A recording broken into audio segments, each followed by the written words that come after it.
katakan ku nyanyi hosana. Haleluya, Rabbana sikarabata kirana. Yesus. Hosana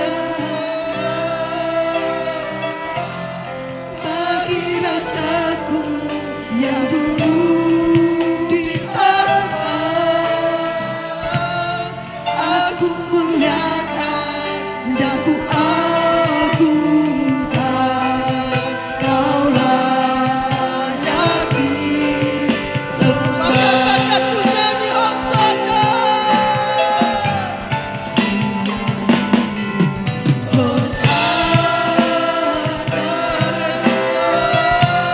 Bagi Rajaku yang duduk di atas.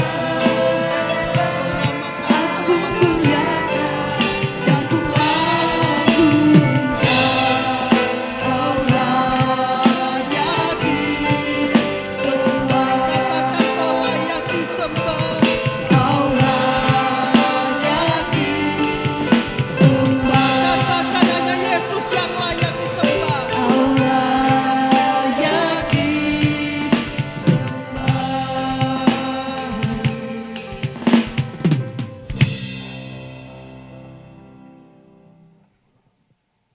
Tuhan Yesus, terima kasih Tuhan, kami bersyukur kepada-Mu buat hari ini atas penyertaan Bapa. Kami percaya Tuhan, Kau telah kumpulkan kami di tempat ini bukan karena kebetulan Yesus, tapi karena Engkau punya rencana yang indah buat kami Tuhan. Kau pimpin kami Yesus, Kau bentuk kami, ampuni setiap kesalahan kami Tuhan, sehingga kami bisa melayakkan, mempermuliakan nama-Mu Yesus. Tuhan, pimpin ibadah ini Tuhan dari awal pertengahan hingga akhirnya. Kami percaya Yesus, Engkau menyertai kami, Engkau tuntun kami dalam setiap kehidupan kami Bapa. Bentuk kami Tuhan, karena Engkau Allah yang hidup, Engkau Allah yang layak disembah, Engkau Allah yang layak diagungkan Bapa. Terima kasih Tuhan Yesus, saya serahkan ibadah ini Tuhan, dan kami percaya Tuhan, Engkau telah pimpin para pelayan-pelayan-Mu. Semuanya Tuhan Yesus, saya percaya semua Engkau akan berikan yang terbaik buat kami semua Yesus, dan kami bisa melayakkan Engkau Yesus. Terima kasih Tuhan, saya serahkan semua ibadah ini dalam tangan-Mu. Kami sudah berdoa dan mengucap syukur. Haleluya. Amin.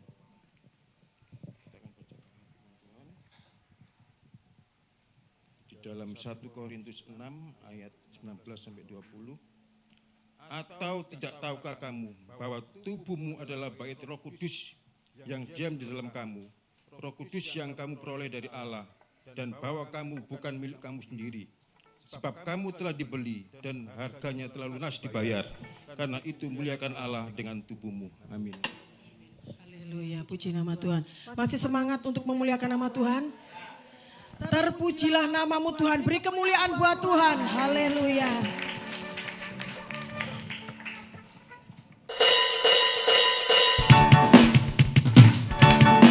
Haleluya, kita mau bersorak buat Tuhan. Haleluya Yesus.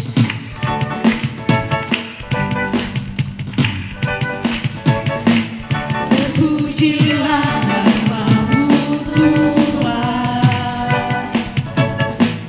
kuat dan penuh kemurahan.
saudara-saudara yang terkasih, kayaknya tegang banget, kurang senyum gitu. Masa datang kepada Tuhan kok temberut gini?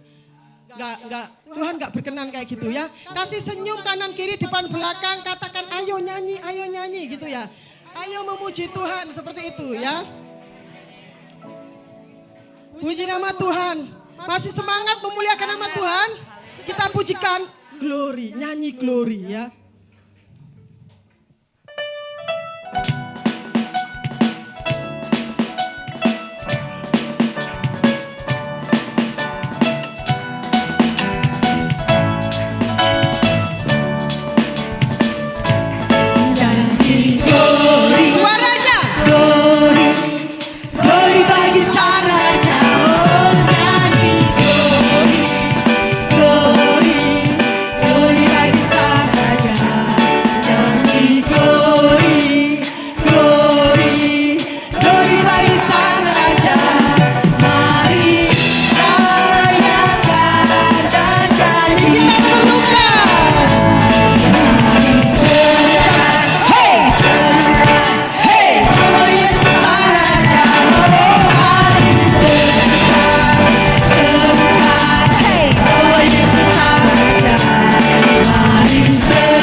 Kesaksian buat saudara-saudara yang terkasih di dalam Tuhan, yang mau menyaksikan cinta kasih Tuhan yang luar biasa dalam kehidupan kita. Sambil menunggu kita pujikan segala puji syukur hanya bagimu Tuhan.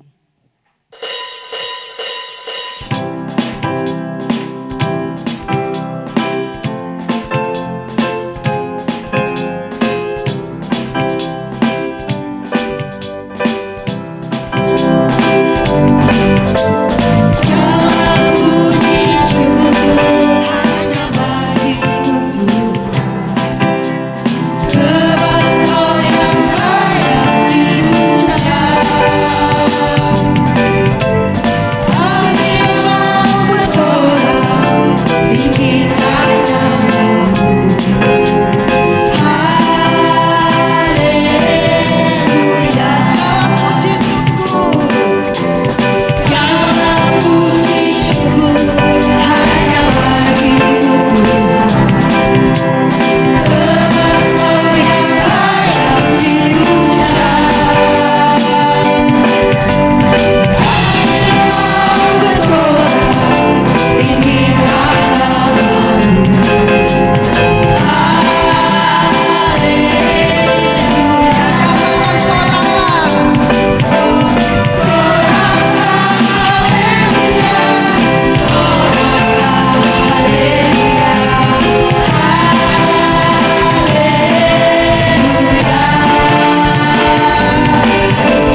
Arnold, monggo. Pak Arnold senyum-senyum kayaknya mau menyaksikan cinta kasih Tuhan. Haleluya. Salam, selamat pagi Bapak Ibu. Ya, ini saya tidak mau bersaksi tapi Roh Kudus yang bersaksi. Baik, saya bersaksi, ini yang saya belum pernah bersaksi. Nah, saya tahu di sini semua pasti belum pernah makan porang. Kalau di daerahku kita sudah pernah makan, dan hari ini saya mau bersaksi Tuhan itu baik, beri kami makan makanan yang dari hutan, yang semua orang belum pernah makan, tapi sekarang sini kan sudah viral, banyak yang sudah makan porang. Terus yang kedua itu namanya biji asam. Biji asam yang digoreng terus kami makan. Dan mungkin saudara semua di sini belum pernah mengalami atau makan ya kayak gitu. Tapi saya bersama orang tua saya memang di zaman itu kita ada binatang, hanya tidak tahu kesusahan apa ya sampai kami makan itu. Karena memang jagung kita di sana itu kalau pas musim hujan baru kita tanam.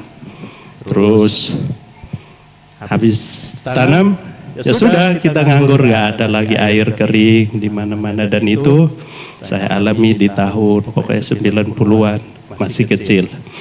Dan kakek nenek juga tiap pagi itu lucunya kami itu dibakar porang itu atau digodok ya, digodok kami makan.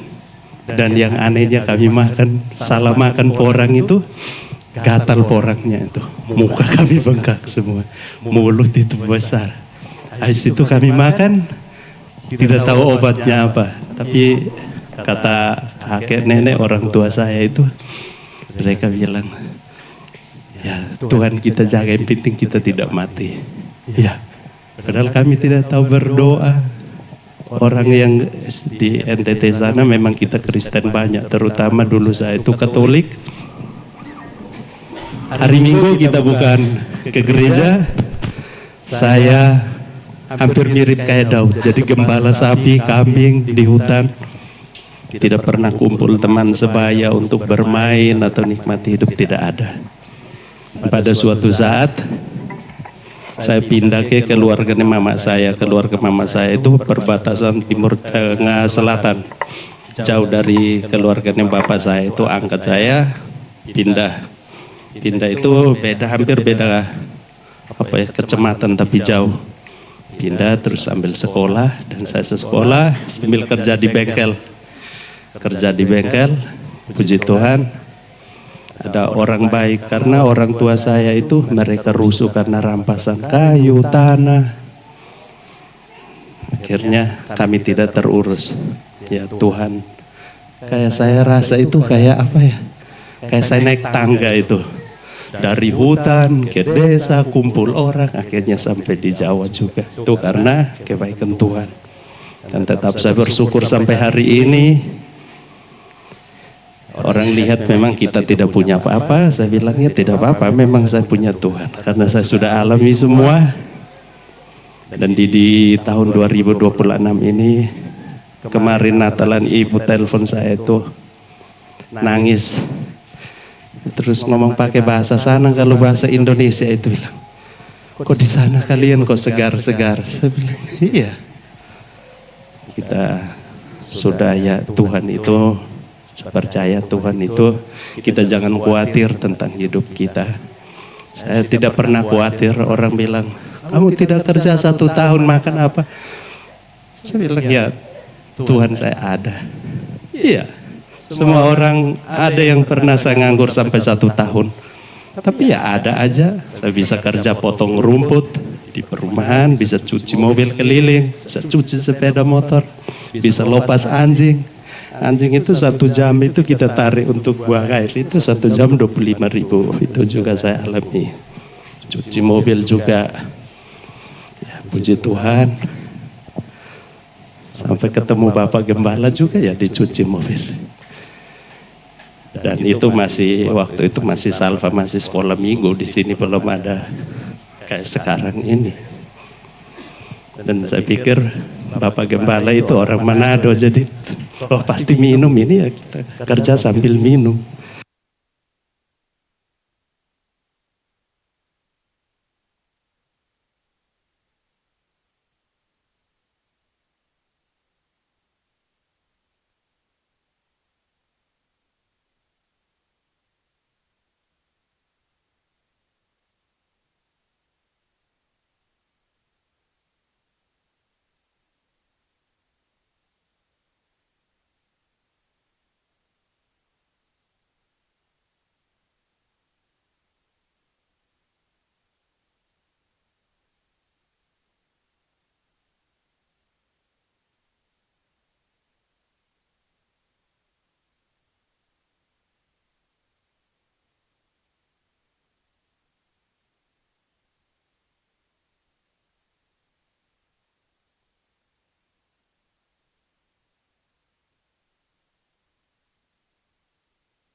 kirana. Tiada Haleluya Yesus. Sungguh-sungguh katakan sebab kau besar. Sambil nikmati hadirat Tuhan. Fokus kepada Tuhan.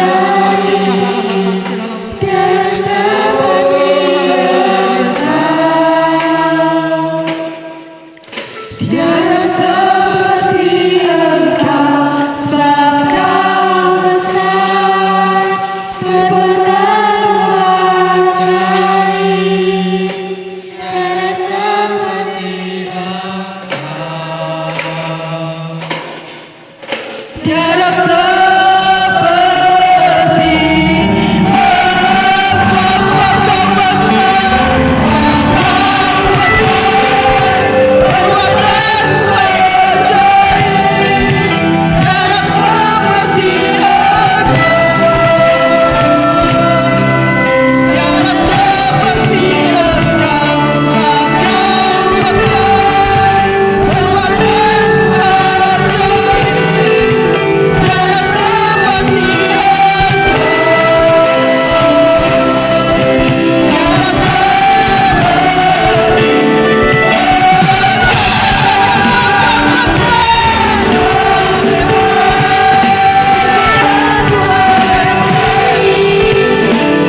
di dalam kehidupan kami. Karya-Mu besar Tuhan di dalam kehidupan kami. Terima kasih Tuhan Yesus, terima kasih Roh Kudus, tiada seperti Engkau Tuhan. Ajaib perbuatan-Mu di dalam setiap kehidupan kami Bapa. Luar biasanya Engkau Tuhan, yang satu-satunya yang kami andalkan, satu-satunya penolong kami, penghibur kami dan pengharapan kami Bapa. Terima kasih Tuhan Yesus, terima kasih Tuhan. Kami mengucap syukur Bapa bahwa Engkau sudah hadir di tengah-tengah kami Tuhan. Roh Kudus-Mu sudah memenuhi setiap hati kami Bapa, memenuhi ruangan ini Tuhan. Terima kasih Bapa, kami serahkan Tuhan. Sebentar lagi kami akan mendengarkan firman-Mu. Biarlah Roh Kudus-Mu Tuhan yang membuka hati kami, membuka pikiran kami Tuhan, sehingga kami benar-benar mengerti akan firman-Mu Bapa. Terlebih Tuhan, kami mampu melakukan di dalam kehidupan kami sehari-hari. Terima kasih Tuhan Yesus, terima kasih Roh Kudus. Kami serahkan semuanya dari awal, pertengahan hingga akhir hanya di dalam tangan kuasa-Mu. Di dalam nama Tuhan Yesus, kami sudah siap menerima akan kebenaran firman Tuhan. Mari kita semua katakan haleluya, amin.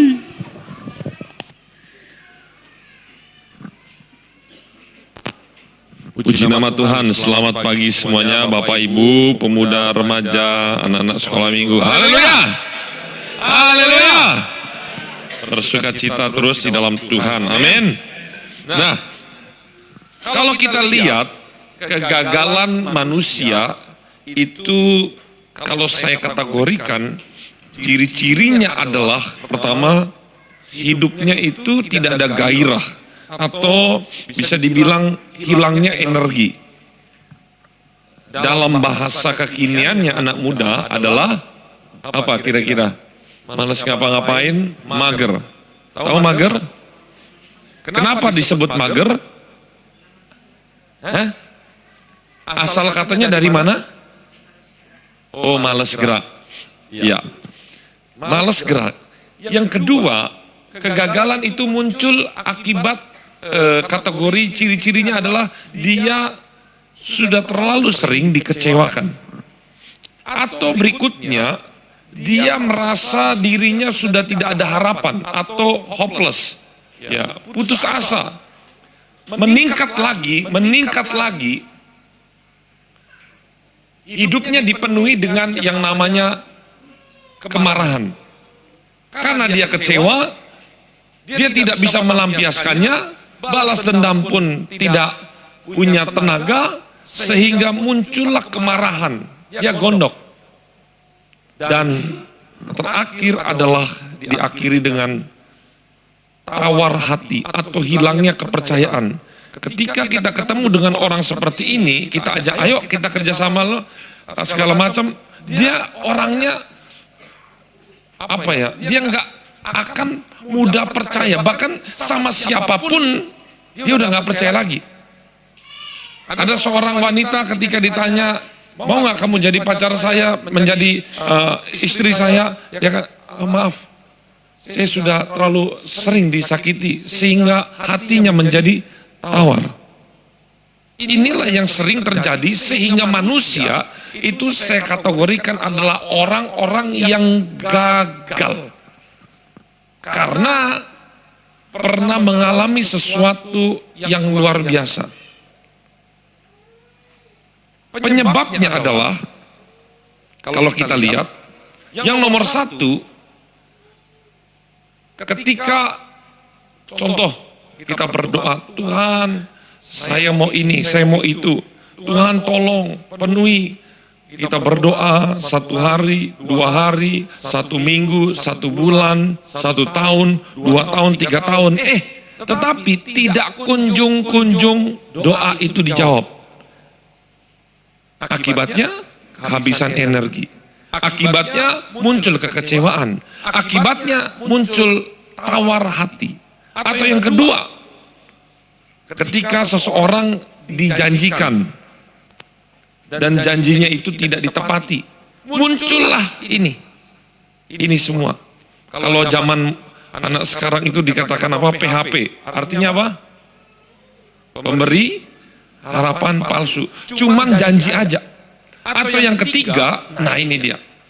seseorang mempunyai barang yang berharga, entah itu adalah benda yang dikasihi, yang disayangi, yang sangat favorit dia cintai, ataupun seseorang, manusia, ataupun binatang, atau apa saja, ketika dia punya sesuatu, entah dia punya rumah, punya mobil, punya handphone, atau punya cincin yang dia sangat disayangi, atau apa saja, dan benda tersebut atau orang tersebut itu tiba-tiba hilang. Ketika dia hilang, itu langsung kayak nyawanya juga ikut diambil. Beberapa hari lalu saya ngobrol-ngobrol sama ada tukang serba bisa begitu, benerin rumah. Dia itu hobinya mancing. Pas kebetulan mancingnya katanya betul ya, mancing paling terbesar mungkin Jawa Timur di sini ya, Tama apa namanya? Bukan, ini Tama Sumur yang dekat PDAM itu loh. Nah, di situ. Dia katakan, "Om, kalau saya Om, kan pas ikut lomba dia. Kalau narik itu sudah kemenangan di depan mata, itu sudah dapat tuh ikannya. Pas tuh, siapa yang ngomong? Ada yang ngomong tadi Ucul. Ya. Begitu lepas katanya, ikan udah pasti juara 1 tuh. Tahu Om, 3 hari itu Om nggak makan, malas mandi, malas ngapa-ngapain. Lah, masa cuman begitu aja lah Om. Itu kalau yang hobinya mancing. Semuanya hilang. Mungkin kalau ibu-ibu pas udah muncul di Instagram, diskon 70-20, wah barangnya bagus-bagus, kita udah pagi-pagi cepet-cepet ke mall. Wah pas datang, ente, lepas. Aduh. Atau kita mau makan sesuatu yang enak, katanya enak dan luar biasa, sampai ke Batu kita jauh-jauh, tahu sampai sana tutup. Rasa kecewa itu hilang. Tetapi ada juga yang kita sudah nanti-nantikan, yang kita sayangi, ternyata menghilang selama-lamanya, alias dipanggil oleh Tuhan. Ini. Tetapi saya mau katakan, kualitas seseorang itu justru dinilai dari bagaimana respon ketika kita menghadapi hal-hal seperti ini. Percayalah, 3 hal ini tidak mungkin tidak ada di dalam kehidupan kita. Semua orang pasti akan ada namanya kehilangan. Entah itu barang, entah itu seseorang, pasti kehilangan. Oleh karena itu, persiapkan diri kita untuk kita kehilangan sesuatu yang berharga. Amin. Persiapkan diri kita untuk supaya ketika kita dijanjikan sesuatu itu tidak kunjung datang dan kita tidak menjadi kecewa. Kita harus belajar. Kalau orang Jawanya belajar untuk nerimo. Ya Tuhan. Sama seperti Maria, saya ingat Maria. Ketika dikasih tahu, kamu akan mengandung seorang anak laki-laki. Itu bagi seorang wanita Yahudi di zaman itu, apalagi Maria dikenalnya baik-baik, penurut, waduh ini wanita paling sempurna mungkin di dunia. Karena itu Tuhan pilih dia. Tetapi bagi Maria, dia merasa kehilangan masa depan. Serius, ini kehilangan masa depan. Dan terancam nyawanya untuk dibunuh. Kalau Yusuf berkata itu bukan anak saya, mati dia di Raja Batu. Kehilangan semuanya, nama baik kehilangan, semuanya kehilangan. Tetapi dia terima, ya Tuhan, ini hamba. Saya siap melakukan. Dia punya prinsip nerima. Amin. Katakan kiri kanan, nerima. Hari ini saya berikan tema yaitu belajar melepaskan. Katakan belajar melepaskan. Ibrani 11 ayat 8 kita buka semua. Ibrani 11 kitab yang paling berani ini. Ibrani 11 ayat yang ke-8. Sudah? Kita baca bersama-sama. 1, 2, bangkit berdiri semua. 1, 2, 3. Karena iman, Abraham taat ketika ia dipanggil untuk berangkat ke negeri menjadi milik pusakanya. Lalu ia berangkat dengan tidak mengetahui tempat yang ia tuju. Silakan duduk. Kita akan lihat keseluruhan dari progres Abraham mulai dari awal sampai akhir. Kita lihat di sini. Abraham itu bukan orang miskin. Di negeri Ur, bahkan hari ini ditemukan arkeolog di negeri Ur itu di zaman itu sekarang sudah bisa dikatakan tempatnya metropolitan. Karena apa? Simple kalau di zaman saya, biasa aja. Di zaman itu ketemu saluran bawah air. Kalau sekarang itu disebut kayak PDAM. Di Indonesia itu mungkin biasa, tetapi di sana air itu lebih mahal mungkin dari emas. Karena air sangat sulit. Tetapi teknologi di zaman itu sudah ditemukan di negeri Ur itu. Dia tinggal, bukan ditinggal di tempat biasa, itu tempat yang sekarang ibu kota yang sangat maju. Dan apa baru kita tahu, Abraham bukan orang biasa. Ada yang mengatakan dia keturunan raja, bahkan di Alkitab pun waktu dia menyerang, menyelamatkan Lot dan segala macam, dia disebut sebagai raja. Jangan berpikir raja itu adalah pasukannya harus jutaan, enggak. Di zaman itu kita harus kembali ke zaman itu. Di zaman itu ribuan aja segala macam prajuritnya itu ada banyak namanya raja-raja kecil. Ada banyak bangunan tembok ada. Dan saya mau katakan dia sudah keturunan bangsawan.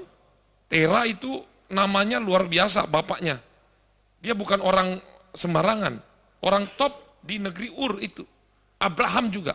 Bayangin, dia berani melepaskan, saya tinggalkan kenyamanan dan dia pergi. Biasa orang kalau pergi pasti ingin mencari sesuatu yang jauh lebih baik. Tetapi dia pergi, firman Tuhan katakan, apa di ayat yang ke-8? Lalu ia berangkat dengan tidak mengetahui tempat yang ia 7. Mikir, hitung-hitungan, dia bawa istri, dia bawa bujang, budak-budaknya, dia bawa ternaknya, tapi dia tidak tahu mau pergi kemana. Gak stres dah. Tetapi dia mau belajar melepaskan karena yang memberitahunya adalah siapa? Tuhan. Ini yang pertama. Siapa bilang orang beriman selalu kuat? Enggak juga. Coba kita lihat. Perjalanan Abraham di dalam Kejadian 17 ayat 15.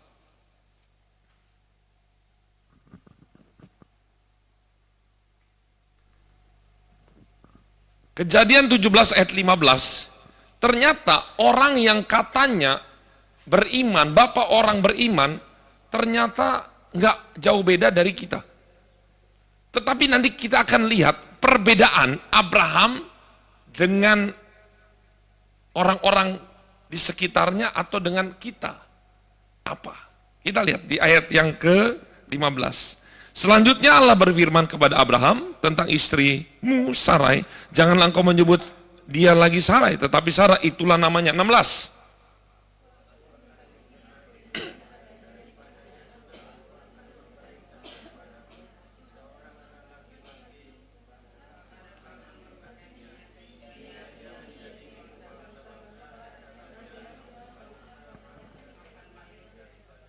Lihat dia 17.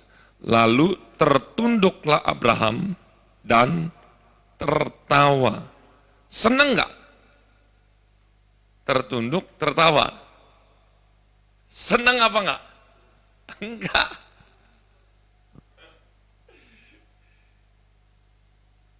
Ini enggak. Gini, kalau mungkin umuran 30, mungkin masih 35, 20-an, kamu akan punya anak, itu senang. Ketawa, yes. Kalau umurnya udah 99 tahun, siapa di sini? Mbak umur piro, Mbak? Hah? Tuh. Mbah besok akan mengandung. Gimana? Ayo. Dia tunduk, dia ketawa. Ngandung. Itu. Bisa bayangin loh. Ya. Kita harus mengerti, jangan hanya menafsirkan segala sesuatu langsung singkat, tetapi kita harus ditarik ke 4.000-an tahun yang lalu. Terus dikatakan, mungkinkah bagi seorang yang berumur 100 tahun ini, tapi enggak, ini baru 99 ya, maksudnya itu udah masuk ke 100 kan, dilahirkan seorang anak, dan mungkinkah Sarah yang telah berumur 90 tahun itu melahirkan seorang anak. Lihat di ayat 18. Dan Abraham berkata kepada Allah apa? Cukup, ahnya dulu. Kata ini artinya dalam sekali. Kamu akan punya anak. Lihat. Kata itu sebagai respon patah semangat. Udah hilang harapannya, energinya. Maksudnya Abraham mau ngomong gini, Tuhan, saya sadar diri, saya ini udah tua, Sarah juga udah tua, udah saya sadar diri, udah gak usah janji-janji deh, gak usah PHP deh, udah gak usah Tuhan. Saya sadar diri, udah nerimo saya Tuhan. Bahkan di Kejadian 18 ayat 9, terserah mau dibuka apa enggak, di situ dikatakan istrimu Sarah akan mengandung. Terus Sarah tertawa. Betul. Karena ini sesuatu yang enggak lucu. Karena sesuatu yang enggak lazim. Kenapa? Karena firman Tuhan dikatakan karena Sarah sudah mati haid. Artinya apa sekarang? Menopause. Enggak ada satupun cara orang yang sudah menopause bisa melahirkan anak. Enggak mungkin. Dia ketawa. Makanya saya katakan ada rasa kehabisan energi, ada keputusasaan. PHP. Tetapi lihat di sini. Kalau kita pelajari dari sikapnya Abraham, ternyata ada yang dilakukan Abraham, tetapi tidak dilakukan oleh kita. Yaitu adalah Abraham meskipun, nanti kita lihat ya, ini saya kasih, kasih tahu dulu di awal, dari awal sampai akhir, di dalam diri Abraham tidak ada kemarahan kepada Tuhan. Tidak ada menghujat Tuhan, bahkan tidak ada persungutan menyalahkan Tuhan. Itu yang sangat membedakan Abraham dengan kita. Baru sebentar, tidak dijawab, mulut kita sudah mengeluarkan amarah, kemarahan, bersungut, mulai menyalahkan Tuhan. Tetapi Abraham tidak ada dari proses awal sampai akhir, tidak ada keluar ucapan itu. Meskipun anak yang dikasihinya itu Tuhan minta. Anak baru dilahirkan, cuman satu-satunya di umur 100, Tuhan katakan persembahkan. Artinya apa dipersembahkan? Itu kan kata halusnya, potong anakmu. Potongnya di mana? Di leher. Ayo. Ya udah Tuhan, bujang saya aja lah. Udah ambil. Kalau saya ya, udah kayak, sudah dikasih, udah lama, sekarang Tuhan mau ambil. Ya wis, ambil. Udah Tuhan, enggak, masa saya yang potong anak saya? Pasti semua orang tua akan bernego-nego dan menyalahkan Tuhan. Tetapi kita lihat, sakti Abraham ini.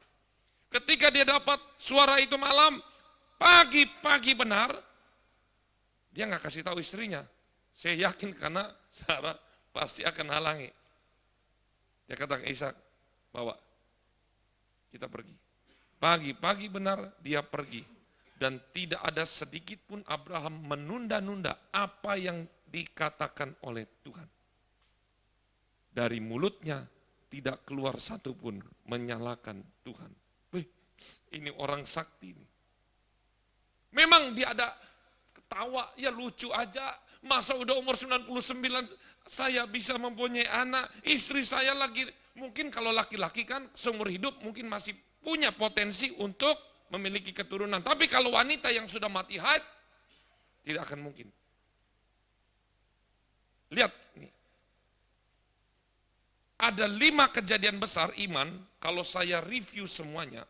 Yang pertama adalah, waktu Abraham keluar dari Ur Kasdim, dia berani melepaskan nama baik, kenyamanan, dia berani lepaskan. Kemudian ada lagi kisah waktu istrinya diambil oleh Fir'aun. Karena mungkin di umur yang tua itu Sarah itu masih terlihat cantik, Fir'aun mau. Di zaman itu mungkin kita, kok berani-beraninya ya? Berani-beraninya ya? Kalau zaman sekarang mau nggak istri kita dikasih orang, kita kasih? Enggak. Tapi ingat, itu kejadian bukan di zaman sekarang. Ini kejadian di zaman dahulu yang hak asasi manusia itu masih tidak ada. Siapa yang kuat itu yang menang. Ini dia. Di zaman itu seorang pemimpin, penguasa, dia mau siapa aja, saya mau dia, diambil. Kalau tidak mau, semuanya dia tumpas. Sudah tidak ada pengadilan-pengadilan lagi. Inilah yang luar biasanya. Abraham melalui proses yang sangat luar biasa, dia sangat mengasihi Sarah, tetapi Sarah diambil. Tetapi mulutnya tidak mengeluarkan kemarahan, mulutnya tidak mengeluarkan kata-kata yang menyalahkan Tuhan. Berikut yang ketiga, ingat waktu dia berdoa untuk kota Sodom, siapa ponakannya namanya? Lot. Dia berkata, Tuhan kalau ada 50 dihanguskan enggak? Enggak, 45 enggak, 40 enggak, 30 enggak, 20. 10 Tuhan, enggak. Saya tanya, doanya dijawab enggak? Doanya benar dijawab, tetapi hasilnya Sodom dan Gomora tetap dimusnahkan. Kenapa? Karena tidak nyampe 10. Enggak nyampe 10. Jadi tetap Sodom dan Gomora dihancurkan. Apakah di mulut Abraham berkata, wah Tuhan, jahat engkau. Kadang kita berdoa seperti Abraham berdoa. Sudah berdoa, kok jadinya begini? Kok jadinya mengecewakan? Kenapa keluarga saya kok malah? Ini bayangin, Lot yang kaya raya menjadi miskin, 0 lagi. Dia tidak membawa apapun harta bendanya. Bagaimana mau bawa kambing dombanya? Dirinya sendiri aja harus ditarik-tarik. Bahkan dia kehilangan seorang istri yang dikasihinya. Kemudian, singkat cerita, dia punya anak. Ketika Abraham punya anak, lagi sedang lucu-lucunya, masih remaja seperti ini ya. Karena kalau anak 2 tahun sampai 5 tahun nggak mungkin mikul kayu bakar. Karena yang nanti naik ke gunung itu yang memikul kayu bakarnya adalah Ishak. Kira-kira Kalau zaman sekarang mah kan nggak pernah kerja di kebun, ya kan? Tapi kalau mungkin di zaman itu umur-umur kira-kira antara kelas 6, udah mau beranjak dewasa, itu dipersembahkan. Saya mau nanya, Ishak itu sudah ngerti belum? Apa kayak anak 2 tahun, 3 tahun, 4 tahun? Enggak, dia sudah paham. Makanya ketika dibawa oleh Abraham, Ishak nanya, "Pak, biasanya papa itu kalau mempersembahkan korban, kan ada dombanya. Ini dombanya di mana?" Dan Abraham berkata, "Tuhan mengadakan." Dan bisa bayangin, saya masih belum ada gambaran yang utuh bagaimana caranya Abraham itu menangkap. Nggak usah lah, kalau anak saya ya, ayo tak ikat, mau diikat berontak nggak sih? Anak kan mikir, domba nggak ada. Bapak saya udah nangkep, mau diapain coba? Potong. Tapi saktinya, luar biasanya, Ishak tidak memberontak. Tahu kenapa? Karena Ishak tahu, bapaknya bukan seorang bajingan. Kalau bapaknya seorang penjahat, bapaknya yang suka mengecewakan, pasti dia pukul, dia gebukin. Abraham udah tua toh, dia masih muda. Tapi dia tahu, bapaknya adalah seorang yang takut akan Tuhan. Kalau diikat, pasti dia melakukan kehendak Tuhan. Dia rela diikat. Dan bayangin, pisau sudah mau menembus lehernya. Kebulatan hatinya tidak setengah-setengah. Mulutnya tidak ada kekecewaan ataupun menyalahkan Tuhan. Dan Tuhan katakan, "Stop. Betul engkau mengasihiku." Kita lihat di sini. Kita lihat di sini. Pelajaran yang bisa kita ambil luar biasa. Saya ambil ada 3. Yang pertama adalah Abraham itu berani melepas segala sesuatu yang dianggap berharga. Kira-kira kita bisa nggak? Apa jangan-jangan baru kehilangan sedikit saja, hati kita galau berhari-hari, baru hilang ikan yang dipancing berhari-hari, nggak makan, nggak minum, baru putus. Sudah rambutnya dibotakin, sudah ditato, sudah minum obat yang nggak jelas, Paramek diminum 50 biji, campur autan, segala macam, disilet-silet, dibarcode.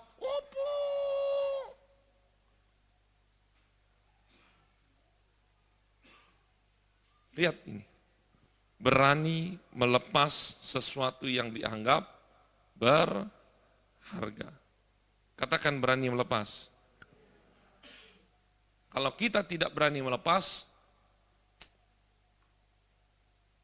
saya katakan satu hal yang jangan dilepas, cuman satu.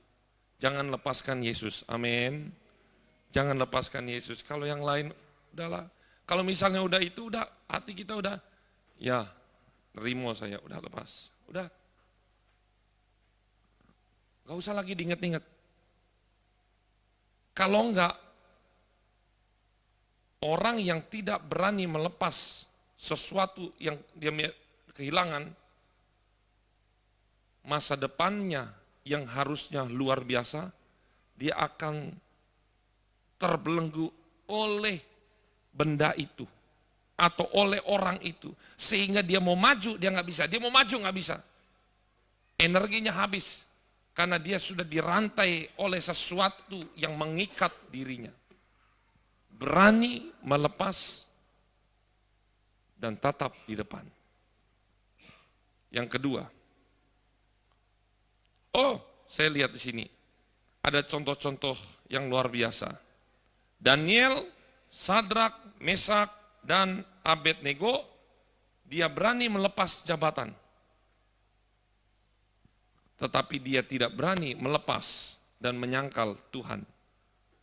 Tetapi Tuhan menolong mereka. Amin. Dan ternyata prinsip yang sama, sifat Allah itu adalah melepas. Jangan ada keterikatan terhadap apapun. Coba Yohanes 3 ayat 16, bunyinya bagaimana? Karena begitu besar, sehingga anaknya yang tunggal. Tuh, anak yang tunggal, yang dikasihinya, dikasih. Ini prinsip surga. Sifat Allah adalah melepas. Bahkan ternyata Yesus juga melakukan hal yang sama. Filipi 2 ayat 6. Walaupun dalam rupa Allah, ia tidak menganggap kesetaraan dengan Allah itu sebagai milik yang harus dipertahankan, melainkan telah mengosongkan dirinya, mengambil rupa seorang hamba dan menjadi sama seperti manusia. Dalam keadaannya seperti manusia, ia telah merendahkan dirinya dan mati dan taat, bahkan sampai mati di kayu salib. Lihat sini. Dia melepas jabatannya, dia melepas kekuasaannya dan turun menjadi manusia. Ini prinsip surga. Jadi kita harus bisa belajar melepaskan segala sesuatu. Amin. Yang kedua, yang kita pelajari dari Abraham.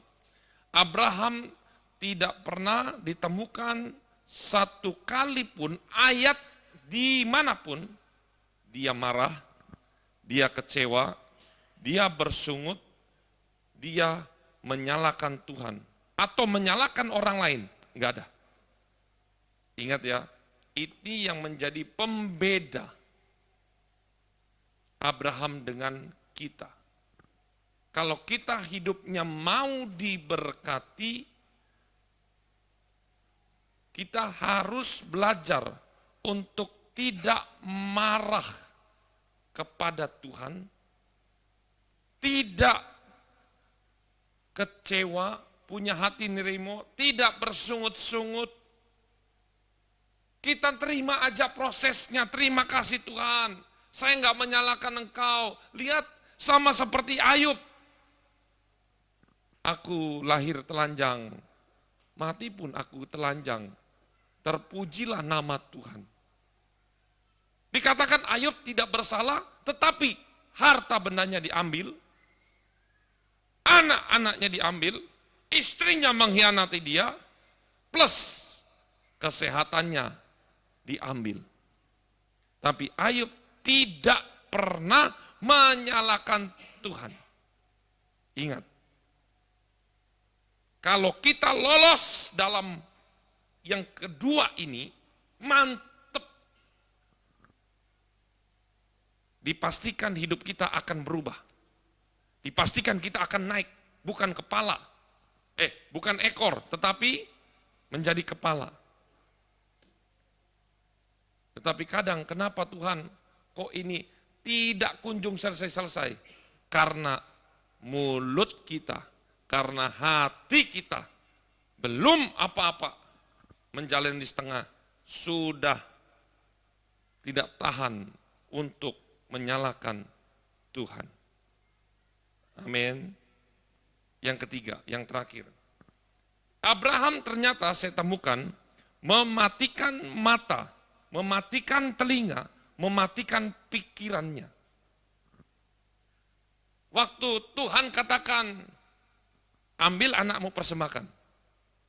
Dia tutup pikirannya. Wis, gak usah mikir. Ini yang ngomong Tuhan. Dia tutup matanya. Dia tutup hatinya. Dia tutup semua kedagingannya. Dan dia lebih memilih percaya kepada Tuhan. Inilah yang disebut iman. Iman adalah sesuatu yang tidak pernah dilihat, gak pernah didengar. Apapun yang mustahil bagi manusia, tapi itu mungkin bagi Allah. Amin. Mata ditutup, telinga, pikiran, semua. Wis, jangan mikir. Ketika ada suara Tuhan bekerja, Tuhan suruh, maka yang dilakukan Abraham action cepat, langsung dia bergerak. Langsung dia bergerak. Dia nggak tunggu, Tuhan, saya mau perpisahan dulu sama anak saya, tunggu 1 minggu, saya bikin pesta dulu. Mungkin kalau itu yang dilakukan Abraham, maka Ishak betul-betul akan mati. Kalau Abraham setengah-setengah, justru hati Tuhan dongkol. Kamu sudah setengah-setengah, udah diambil aja. Ingat, yang perlu kita ketahui, kenapa Abraham bisa melakukan itu semua? Karena di dalam hatinya, Abraham bersih. Dia hanya berkata, Tuhan, Engkau tidak mungkin Tuhan yang jahat. Tuhan yang saya sembah adalah Tuhan yang penuh kasih. Dan di Ibrani dituliskan, kenapa Abraham berani mempersembahkan Ishak?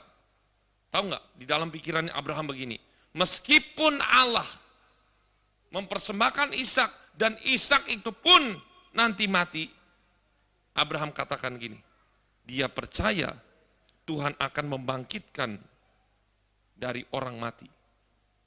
Jadi pikiran Abraham mati ini, pasti mati. Tetapi dia percaya meskipun Ishak anak saya mati, pasti dia akan dibangkitkan. Nggak pakai pikiran lagi, nggak pakai mata lagi, udah nggak pakai hati lagi. Ketika Allah berbicara, lakukan. Inilah yang kita masih perlu banyak belajar. Ketika firman Tuhan berkata kepada Nuh, Nuh, buatlah batra.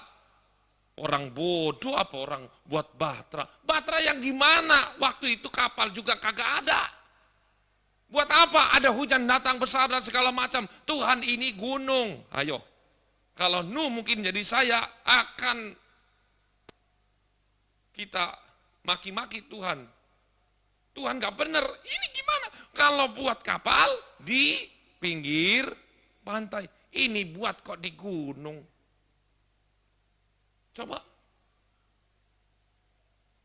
Dan saya temukan, ada banyak orang-orang yang berhasil karena apa? Ini, Elisa. Waktu Elisa didatangi oleh Elia, dia katakan, kamu mau jadi muridku? Oke, mau. Langsung, dia lagi ngebajak nih. Dia lagi ngebajak sama kerbaunya, sama lembunya, dia tinggalin langsung. Di dalam perjanjian baru saya temukan Matius 4 ayat 18, 20, 22, nah, sampai 22, di sana dikatakan gini, waktu Yesus ketemu Petrus, Andreas, Yakobus, Yohanes, waktu dia selesai bicara, ikut aku.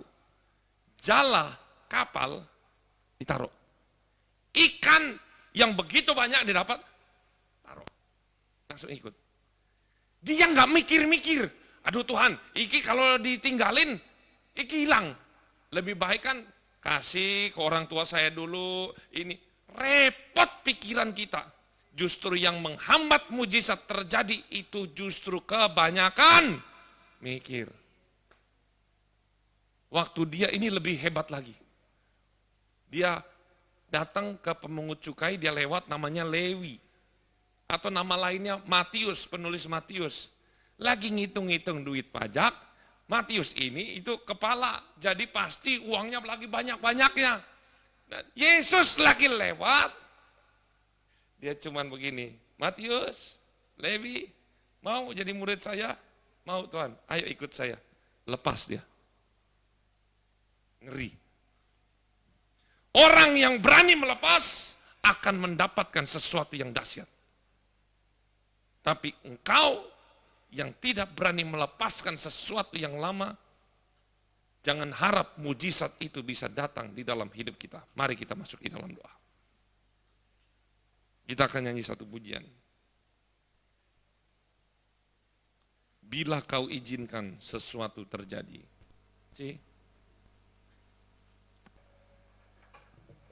Dia aja.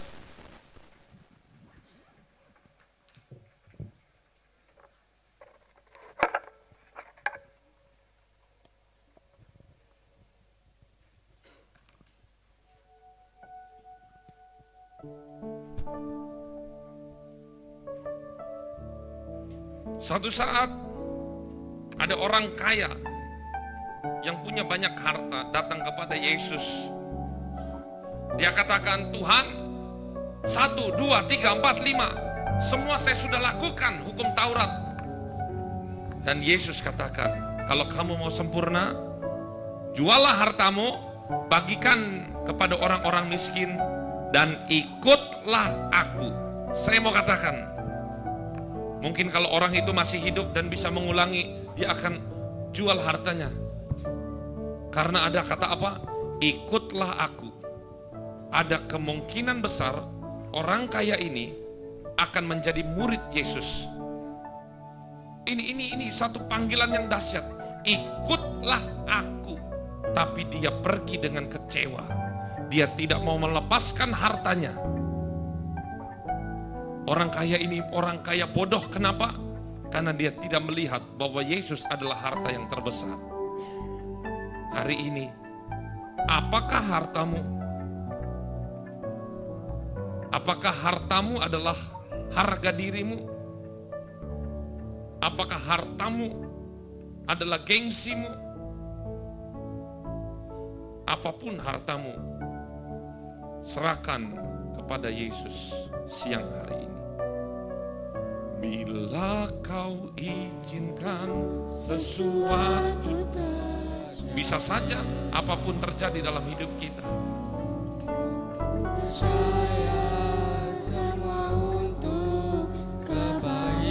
Jangan pernah menyalahkan Tuhan.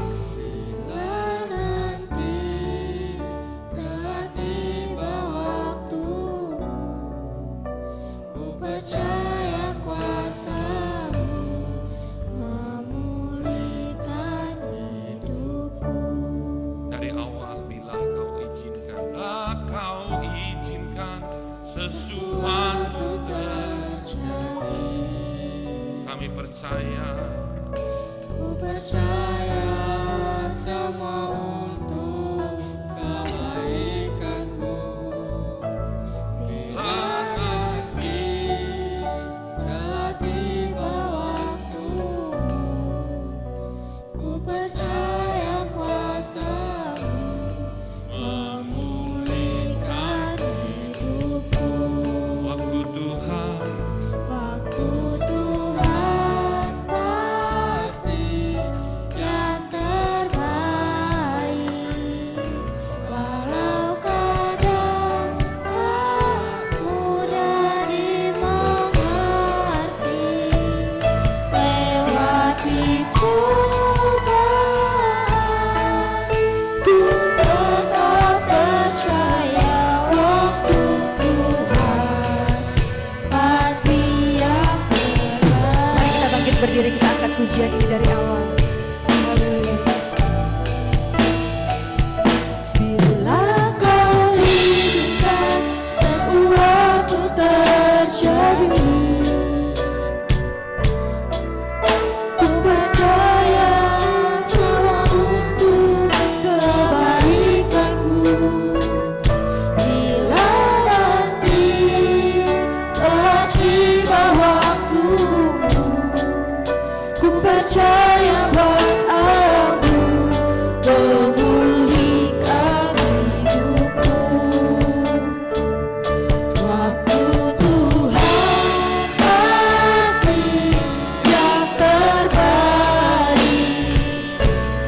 buat firman-Mu siang hari ini Tuhan.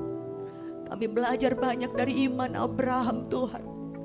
Kami mau melepaskan sesuatu yang berharga.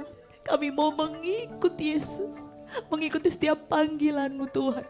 Karena kami percaya Tuhan rencananya lebih indah daripada rencana kami. Rancangan Tuhan jauh melebihi rancangan kami. Karena itu Tuhan, kuatkan iman percaya kami Tuhan. Melepaskan hal yang tidak baik menurut Engkau Tuhan.